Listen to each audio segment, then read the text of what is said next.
Royal media news, बातम्या आणि बरंच काही.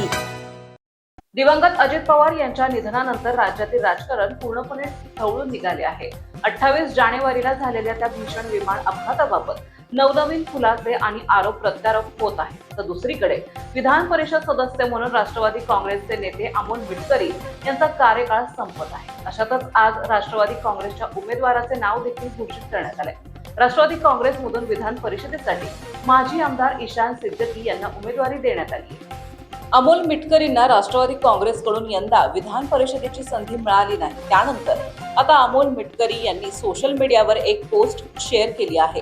अजितदादांच्या मृत्यूचा तपास लागेपर्यंत आणि त्यांना न्याय मिळेपर्यंत मी शांत बसणार नाही. वेळ पडल्यास याही पेक्षा मोठी किंमत चुकवेल, जान भी देंगे, अशी भावना मिटकरींनी व्यक्त केली आहे. मिटकरी यांनी आपल्या पोस्टमध्ये लिहिलं आहे की माझ्या लढाईचं हेच फळ मिळेल की मानसिक तयारी 29 जानेवारीलाच केली होती. दादा हरकत नाही, दादा तुमच्यासाठी एक संधी काय, अशा 1000 संधी हा अमोल मिटकरी ओवाळून टाकेल. तुमची लढाई कालही लढत होतो, आजही लढत आहे आणि उद्याही लढत राहील.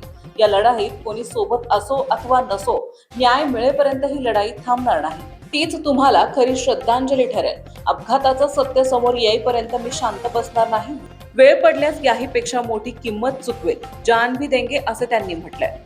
महाराष्ट्रातील ताज्या आणि महत्त्वपूर्ण बातम्या पाहण्यासाठी आजच आमच्या रॉयल मीडिया न्यूज चॅनलला सबस्क्राईब करा आणि बेल आयकॉन प्रेस करा.